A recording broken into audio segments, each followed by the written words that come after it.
Innal hamdalillah nahmaduhu wa nasta'inuhu wa nastaghfiruh wa na'udzu billahi min shururi anfusina wa min sayyiati a'malina. May yahdihillahu fala mudilla lahu wa may yudlil fala hadiya lahu. Asyhadu an la ilaha illallah wahdahu la syarika lahu wa asyhadu anna Muhammadan abduhu wa rasuluh. Ya ayyuhalladzina amanu taqullaha haqqa tuqatih wa la tamutunna illa wa antum muslimun. Ya ayuhan nasu taqu rabbakumul ladzi khalaqakum min nafsin wahidah wa khalaqa minha zawjaha wa bassa minhuma rijalan katsiran wa nisaa'a wa taqullaha alladzi tasaaluna bihi wal arham innallaha kana 'alaikum raqiba. Ya ayyuhalladzina amanu taqullaha wa qulu qawlan sadida yuslih lakum a'malakum wa yaghfir lakum dhunubakum wa may yuti'illaha wa rasulahu faqad faza fawzan 'azima. Amma ba'du fa inna asdaqal hadisi kitabullah wa khairal hadi hadi Muhammad sallallahu alaihi wasallam wa syarrul umuri muhdatsatuha fa inna kulla muhdatsatin bid'ah wa kulla bid'atin dhalalah wa kulla dhalalatin finnar.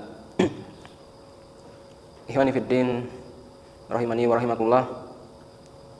Kita kembali dipertemukan oleh Allah Subhanahu wa taala di salah satu dari rumah Allah, suatu tempat yang paling dicintai oleh Allah. Rasulullah SAW bersabda, "Habul makani ilallah masajidahu." Ya, sebaik-baik tempat yang paling dicintai oleh Allah adalah masjid-masjid. Dan seburuk-buruk tempat yang dibenci oleh Allah adalah al-aswaqihi, yaitu pasar-pasarnya. Maka dari itu kita bersyukur kepada Allah Subhanahu wa taala yang mana kita di sini berkumpul di suatu tempat yang paling dicintai oleh Allah Subhanahu wa taala. Kemudian tidak lupa kita panjatkan sholawat serta salam kepada Rasul kita, panutan kita, Nabi kita Muhammad sallallahu alaihi wasallam. Yang mana saat ini kita sedang berusaha untuk mempelajari beliau lebih jauh. Mencari tahu tentang kehidupan beliau, mempelajari sirah beliau, supaya kita semakin mengenal kepada beliau dan menumbuhkan rasa cinta kita kepada Nabi Muhammad SAW. Melanjutkan pembahasan sirah nabawiyah. Pada pembahasan sebelumnya kita sudah ceritakan beberapa orang yang masuk Islam, ya, orang-orang yang dari luar kota Mekah. Ya. Dan sekarang kita akan membahas yakni tentang munculnya 6 bibit unggul dari Yasrib. Ya, munculnya 6 bibit unggul dari Yasrib atau Madinah. Nah, ini Allah Subhanahu wa taala mempersiapkan tempat hijrah Rasulullah, yaitu kota Madinah.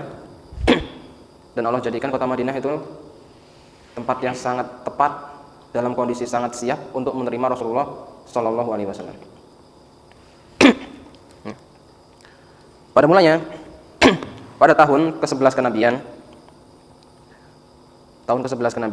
yang bertepatan dengan bulan Juli tahun 620 Masehi, ya,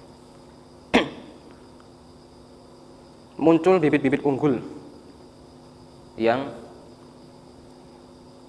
Allah Subhanahu wa taala siapkan untuk menyambut dakwah Rasulullah dan akan menjadi mereka itu sebagai pembuka lahan dakwah yang ada di Madinah. Ya. Tahun 11 kenabian, Rasulullah SAW seperti biasa di musim haji, beliau selalu menawarkan Islam kepada kabilah-kabilah atau individu-individu, semua beliau tawarkan. Maka dari itu, suatu ketika Rasulullah di malam hari keluar, ya nggak siang nggak malam, di malam hari pun beliau keluar untuk menawarkan Islam kepada kabilah-kabilah yang istirahat, ya, para jamaah haji yang istirahat.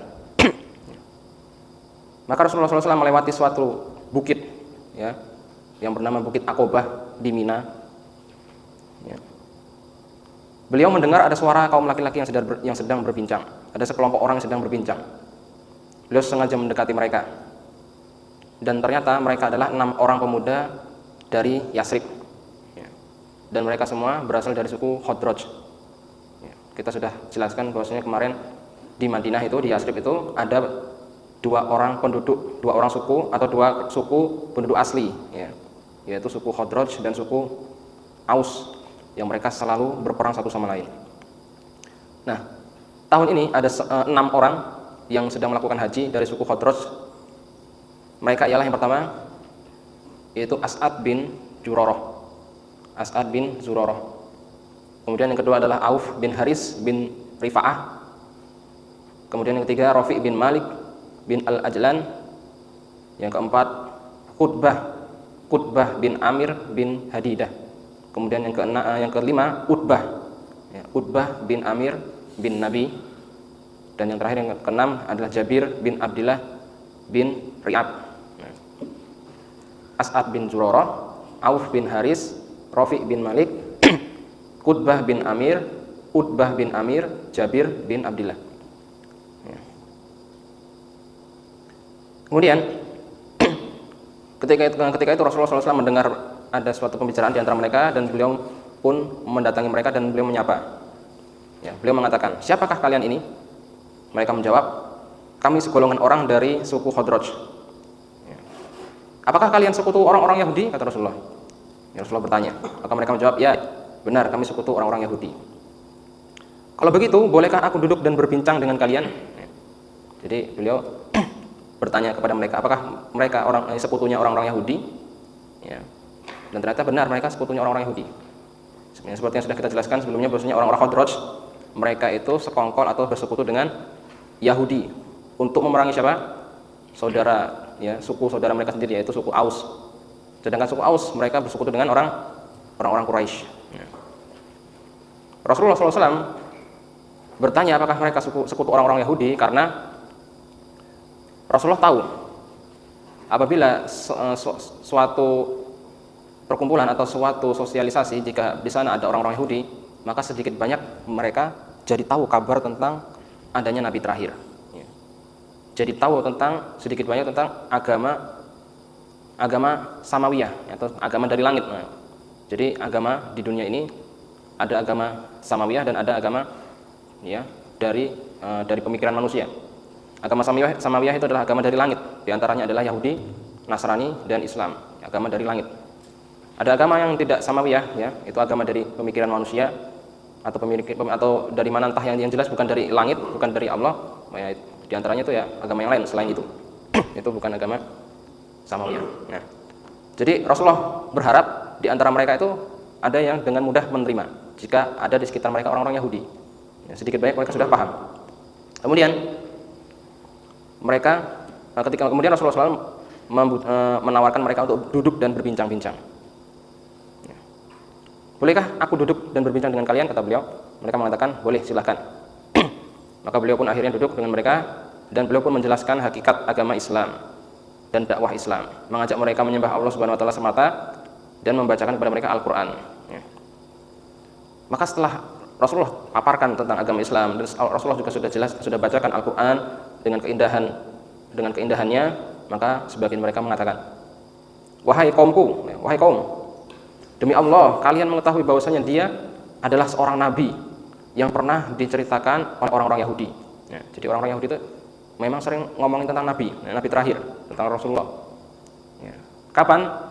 Ketika orang-orang Khadraj itu punya masalah dengan orang-orang Yahudi, ya, mereka walaupun sekutu tetap aja seringkali punya masalah, namanya beda keyakinan. Orang-orang Aus dan Khadraj mereka agamanya ialah penyembah berhala.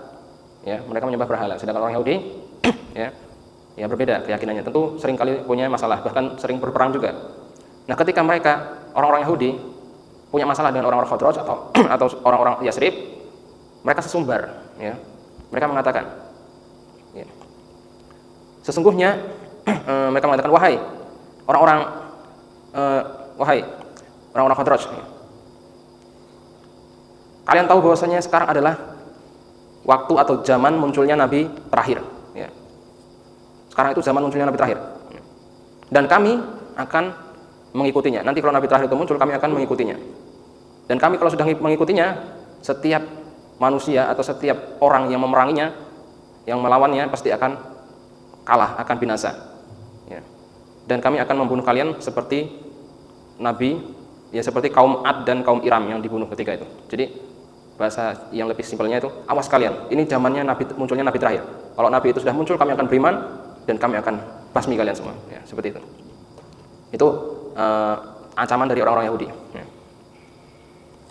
Nah, kemudian mereka orang-orang Khadraj, karena sudah saking seringnya dikasih tahu sama orang Yahudi tentang Nabi terakhir tersebut, akhirnya setelah dijelaskan oleh Rasulullah tentang Islam, dibacakan Al-Quran, mereka sadar ini pasti Nabi yang dibicarakan sama orang-orang Yahudi. Ya. Mereka sadar ini pasti Nabi yang dibicarakan oleh orang-orang Yahudi, dan mereka mengatakan, wahai kaumku, sungguh inilah Nabi yang dibicarakan oleh orang Yahudi. Kalau begitu, segera kita mengikutinya, jangan sampai kedahuluan Yahudi. Ya. Kalau memang dia Nabi, ayo segera kita beriman duluan, jangan sampai Yahudi yang mendahului kita. Ya. Kalau Yahudi yang dahulu kita, nanti kita yang diperangi dan kita akan binasa. Tapi kalau kita yang dulu beriman, tentunya Nabi tersebut ketika berperang dengan suatu kaum, tidak ada yang bisa mengalahkannya. Ya itulah. Kemudian setelah Rasulullah datang dan sudah jelas bahwasanya kenabian Rasulullah itu sudah nyata benar, ternyata justru orang-orang Yahudi tidak beriman. Ternyata orang-orang Yahudi tidak beriman. Ya. Mereka sudah tersesat. Sedangkan mereka mengetahui, mereka sangat paham sekali tentang Rasulullah, ya, akan tetapi mereka malah mengingkari. Ya. Dalam surah Al-Baqarah ayat 89 Allah Subhanahu wa taala berfirman, falamma ja'ahum ma arafu kafaru bih fala'natullahu 'alal kafirin. Ya, ketika datang Nabi tersebut yang mereka tunggu-tunggu dan mereka mengetahui yang mengenalnya, mereka kafir akhirnya. Mereka kafir, fala'natullahi 'alal kafirin, dan laknat Allah atas orang-orang kafir. Ya. Dan mereka itu sudah sangat mengenal padahal. Bahkan seperti mereka mengenal anak-anak mereka sendiri. Ya'rifunahu kama ya'rifuna abna'ahum. Mereka mengenal Nabi tersebut seperti mereka mengenal anak-anak mereka sendiri. Namun ketika Nabi itu tiba datang, mereka tidak beriman. Ada beberapa alasan sebenarnya kenapa mereka orang-orang Yahudi tidak beriman dengan Rasulullah, padahal mereka yakin itu adalah benar-benar Nabi terakhir. Pertama, bahwasanya itu tadi Nabi tersebut, ya, keduluan orang-orang Khadraj, ya. Orang-orang Khadraj keduluan untuk beriman dengan Nabi tersebut. Ya. Maka dari itu mereka merasa enggan, ya, enggan gabung. Ya. Ibaratnya kita harapkan, misalkan mereka mengharapkan Nabi itu muncul dari kelompok mereka, ternyata muncul dari musuh mereka. Ya. Kira-kira beriman atau tidak? Ya. Walaupun mereka sadar memang nabinya itu dengan segala ciri-cirinya, lah gengsi bagi mereka. Ya. Akhirnya mereka mendustakan dengan berbagai macam alasan. Hanya orang-orang yang benar-benar mencari kebenaran yang akhirnya mengikuti Rasulullah SAW. Ya, nanti ada penjelasan kisah-kisah orang-orang yang masuk Islam dari orang-orang Yahudi dan Nasrani. Ya, salah satunya adalah Abdullah bin Salam, seorang pendeta Yahudi yang masuk Islam. Ya. Akan tetapi kaumnya yang lain tidak mengikutinya, justru malah mendustakannya. Di antara alasan yang kedua kenapa orang-orang Yahudi tidak beriman ialah mereka kecewa karena Nabi itu bukan dari Bani Israel, ya. Bukan dari Bani Israel. Padahal mereka mengharapkan Nabi itu dari Bani Israel, Nabi terakhir. Ya. Siapa itu Israel? Siapa Israel itu? Nabi siapa? Nabi Yakub bin Ishak bin Ibrahim. Ya. Mereka mengharapkan Nabi terakhir itu muncul dari jalur Yakub, anaknya Ishak. Nah, tapi ternyata malah muncul dari jalurnya Ismail, ya, orang-orang Arab. Ya. Kenapa? Mereka kaget Nabi tersebut kok muncul dari jalur Ismail? Ya karena memang sebelumnya belum pernah seorang Nabi yang diutus dari keturunan Ismail itu belum pernah, kecuali Rasulullah SAW saja. Nabi-nabi sebelum Rasulullah itu semua dari jalur Ishak, ya, bin Ibrahim, ya, Yakub dari jalurnya Yakub semua. Nabi Isa, Nabi Musa, Nabi Yusuf, ya, semua dari jalur Yakub. Maka semua nabi-nabi sebelumnya itu memang berdakwah untuk Bani Israel. Ya. Termasuk Nabi Isa, tugasnya hanya berdakwah kepada Nabi Israel, kepada Bani Israel, ya, kepada Bani Israel. Tugas Nabi Isa bukan berdakwah kepada seluruh manusia, tapi hanya kepada Bani Israel. Jadi salah kalau Nabi Isa itu atau agama yang dinisbatkan kepada Nabi Isa itu mengajak manusia seluruh dunia semuanya untuk mengikutinya tidak salah. Hanya mencakup tentang Bani Israel saja. Berbeda dengan dakwah Islam, dakwah Rasulullah SAW yang dakwahnya ke seluruh alam, ke seluruh manusia. Ya. Kemudian maka ketika mereka sadar bahwasanya itu benar Rasulullah, itu adalah nabi terakhir yang memang yang dikabarkan oleh orang-orang Yahudi, maka mereka mengatakan kepada Rasulullah, ya, wahai Rasulullah, sesungguhnya kami adalah kaum yang senantiasa atau selalu berperang, ya, perang saudara. Ya, kami belum hilang dari bekas peperangan tersebut, ya, masih trauma dengan perang saudara tersebut. Ya, perang Bu'ats yang paling terakhir, yang paling besar, itu menewaskan tokoh-tokoh mereka. Ya, mereka trauma dan mereka sangat terpukul. Ya. Kami adalah dua kaum yang selalu berperang satu sama lain. Tidak ada kaum dimanapun yang permusuhannya itu permusuhannya sekeras permusuhan antara kami berdua. Ya. Semoga saja dengan keberadaan engkau, ya, engkau bisa mendamaikan atau bisa menyatukan, ya, persatuan di antara kami. Kemudian setelah itu mereka pun mengatakan, sesungguhnya kami telah meninggalkan kaum kami, di mana tidak ada suatu kaum pun yang tingkat permusuhan dan kejahatan yang terjadi di antara mereka melebihi apa yang terjadi di antara kami.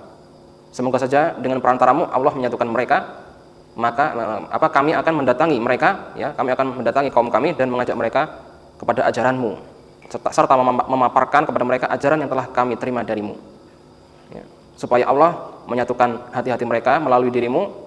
Maka jika ada orang yang jika itu terjadi, maka tidak ada orang yang lebih mulia darimu, ya, tidak ada orang yang lebih mulia darimu, ya. Maka kemudian pulanglah 6 orang tersebut, orang-orang Yasrib tersebut. Mereka pulang dan mereka pun menyeru kepada kaumnya untuk dakwah Islam ini, sehingga tidak ada satu rumah pun yang berada di Yasrib kecuali membicarakan perihal tentang Rasulullah SAW. Maka dari 6 orang tersebut, mereka sudah mulai membangun suatu masjid, ya. Masjid tersebut bernama Masjid Bani Zuraik, ya, suatu tempat yang ruangan yang kecil sebenarnya, tapi tempat beribadah, ya. Dan itu masjid pertama yang mereka bangun di situ, Masjid Bani Zuraik yang berada di perkampungan Bani Zuraik. Ya. Kemudian kita masuk kepada pembahasan Baiat Aqobah pertama, ya, Baiat Aqobah pertama.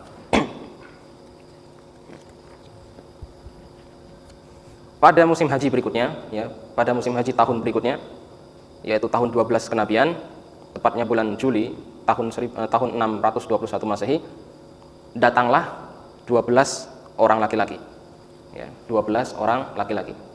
Ya, tahun sebelumnya, tahun 11 kenabian, datang 6 dari suku Khadraj dari Yasrib, ya, membawa dakwah Islam dan menyebarkannya kepada penduduk Yasrib.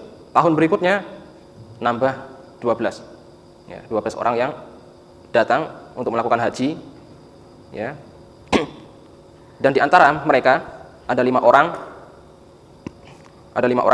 dari 6 yang datang sebelumnya, ya, sebelumnya 6, 5 di antaranya datang, tapi 1 yang nggak datang.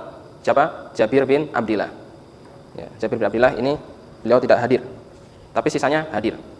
Maka 5 orang tadi ketambahan 7 orang yang baru, yaitu Mu'ad bin Al-Haris, ya, dari 7 orang tadi. Yang pertama Mu'ad bin Al-Haris dari suku Khadraj, kemudian Zakwan bin Abdil Al-Qais dari suku Khadraj, kemudian yang ketiga Ubadah bin As-Samit, ya, dari suku Khadraj juga, kemudian yang keempat Yazid bin Sa'labah dari suku Khadraj, dan yang kelima Al-Abbas bin Utbah, dan ini dari suku Khadraj juga. Yang keenam Abu Haisam bin At-Tayhan, nah ini dari suku Aus. Dan kemudian yang terakhir yang ketujuh Waim bin Sa'idah, dan ini juga dari suku Aus, ya. Jadi ketujuh orang yang baru ini 2 diantaranya dari suku Aus, sisanya dari suku Khadraj. 7 sama 5 sebelumnya jadi 12 orang. Ini hadir di tahun ke-12 kenabian dan untuk melakukan Baiat Aqobah pertama, ya. Maka seperti sebelumnya mereka bertemu dengan Rasulullah SAW di sisi Bukit Aqobah di Mina. Dan mereka melakukan baiat, ya, baiat yang suatu baiat seperti baiatnya kaum wanita, ya, seperti baiatnya kaum wanita. Maksudnya apa? Baiat yang tanpa adanya salaman. Jadi baiat itu harusnya ya, yang sebenarnya itu dengan bersalam-salaman, ya, satu persatu salaman, aku baiat Anda begini-begini, aku baiat Anda begini. Nah, adapun baiat Aqobah yang pertama ini hanya ya lisan saja tanpa bersalaman, ya, seperti baiatnya kaum wanita. Ya. Kenapa demikian? Karena mereka menghindari adanya kecurigaan dari orang-orang Quraisy. Jika orang-orang Quraisy menyaksikan adanya ya suatu salam-salaman terlihat, misalkan salam-salaman kepada Muhammad, nah, mereka akan menyangka oh ini terjadi suatu baiat ini. Nah, supaya tidak terjadi seperti itu, maka baiat cukup dengan ya lafaz atau secara lisan saja. Ya.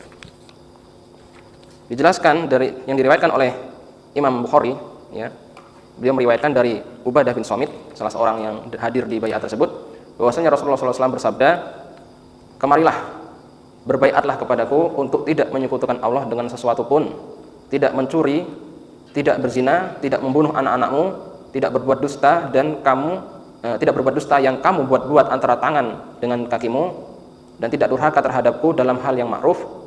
Ya. Maka siapa saja di antara kamu yang menepati, maka Allah lah yang akan mengganjar pahalanya. Dan siapa saja yang melakukan sesuatu dari hal itu, ya, maksudnya yang tidak menepati baiat tersebut, maka akan diberi sanksi karenanya di dunia, maka itu adalah penebus dosa baginya. Dan siapa saja yang mengenai sesuatu dari hal itu, maksudnya dia melakukan suatu larangan-larangan tersebut, ya, lalu Allah tutup aibnya, maksudnya dia tidak kena hukuman dunia, dia menutup aibnya, Allah tutup aibnya, maka urusannya tergantung kepada Allah. Jika dia menghendaki maka dia akan mengazabnya, dan jika Allah menghendaki dia akan memaafkannya. Ya. Hal itu lafaz tersebut dikutip dari Sahih Bukhari, ya, di bab alamah al-iman, ya, yaitu tanda-tanda keimanan. Kemudian Ubadah berkata, Ubadah bin Somit berkata, lalu aku membaiat beliau atas hal tersebut, ya, atas perjanjian tersebut aku membaiat beliau. Ya. Akhirnya ke-12 sahabat radhiyallahu anhum ini mereka pun kembali ke Madinah. Ya. Mereka pun kembali ke Madinah, dan mereka sesampainya di Madinah mereka pun sudah bisa mengamal atau menjalani sholat Jumat, ya. Mereka sudah bisa mengamalkan sholat Jumat, ya. Dan imam Jumat ketika itu adalah As'ad bin Zurarah. Rasulullah SAW pun juga mengirim seseorang dai kepada mereka, ya. Seorang yang sangat baik, memiliki kecerdasan yang bagus, dan termasuk as-sabiqun al-awwalun. Seorang yang dijuluki mukri, seorang yang ahli membaca Al-Quran, bacaannya sangat merdu, sangat indah. Siapa dia? Dia adalah Mus'ab bin Umair al-Abdari. Mus'ab bin Umair, seorang dai yang dikirim ke Madinah, ya. Maka dakwah dari Mus'ab bin Umair ini sangat luar biasa, ya, yang mendapatkan kesuksesan yang mengesankan, ya. Maka suatu ketika ini Mus'ab bin Umair singgah di kediaman As'ad bin Zurarah, ya. Mereka berdua berdakwah kepada penduduk Yasrib, ya, dengan dakwah yang sangat sungguh-sungguh dan sangat ikhlas, ya. Maka ketika itu mereka berada di perkampungan Bani Abdul Ashal, ya. Bani Abdul Ashal. Dan mereka ya sedang berkumpul di suatu tempat, ya. Maka seseorang bernama Sa'ad bin Mu'ad, ya. Seorang bernama Sa'ad bin Mu'ad dan Usaid bin Hudair, ini kedua orang ini adalah tokoh Madinah, ya, tokoh Yasrib. Sa'ad bin Mu'ad, ya, mereka adalah pemimpin Yasrib, dan Usaid bin Hudair, ya. Karena mereka adalah anak-anak para tokoh-tokoh senior yang sudah meninggal di perang Bu'ats kemarin, ya. Akhirnya, ya, jadilah mereka pemimpin Yasrib ketika itu. Maka Sa'ad bin Mu'ad, ya, ketika itu Usaid bin Hudair ketika itu mengatakan kepada Sa'ad bin Mu'ad, pergilah menuju kedua orang yang sudah datang untuk membodohi kaum kita, ya, kaum yang lemah di antara kita. Lalu berikanlah keduanya pelajaran serta laranglah mereka dari untuk datang ke perkampungan kita ini. Ya. Ini Usaid bin Hudair mengatakan pada Sa'ad bin Mu'adz, pergilah engkau kedua orang yang sedang membodohi kaum kita ini. Kepada siapa? Dua orang tadi, Mus'ab bin Umar dan As'ad bin Zurarah. Ya, berilah mereka pelajaran dan usir mereka berdua dari perkampungan kita. Maka ya Sa'ad bin Mu'adz mengatakan, sesungguhnya As'ad bin Zurarah itu adalah anak bibiku. Ya, kata Sa'ad bin Mu'adz, ya, As'ad bin Zurarah itu adalah anak bibiku, dia itu adalah sepupuku. Kalau seandainya dia itu tidak punya tali ikatan kerabat denganku, niscaya aku sendiri yang akan membereskannya. Tapi karena dia punya tali kekerabatan denganku, maka engkau sajalah yang pergi. Nah, akhirnya si Usaid bin Hudair yang disuruh ngusir Mus'ab bin Umair dan As'ad bin Zurarah. Ini harus diingat ya, ini sahabat nih. Sudah hafal belum ini As'ad bin Zurarah, ya, Usaid bin Hudair, atau Sa'ad bin Mu'adz. Ingat ya. Nah, nanti kita lebih perjelas lagi, kita lebih mengenal lagi tentang mereka ini, tokoh-tokoh sahabat radhiyallahu anhum. Ini mereka ini sangat luar biasa. Jika kita nanti mengetahui tentang ya amalan mereka, ya, tentang tidak tanduk mereka, kita akan mengetahui bahwasanya mereka sangat luar biasa, mengagumkan. Ya, bahkan Sa'ad bin Mu'adz dan Usaid bin Hudair pun nanti Allah Subhanahu wa taala memberikan mereka karomah. Ya. Jadi, mungkin akan kita jelaskan, kita ceritakan ya tentang karomah-karomah tersebut. Ini mungkin agak panjang jika mau dibahas. Jadi mungkin kita cukupkan saja. Ya. Baik, kita cukupkan. Wallahu a'lam bishawab. Jika ada yang ingin bertanya, falyatafadhal mazkura.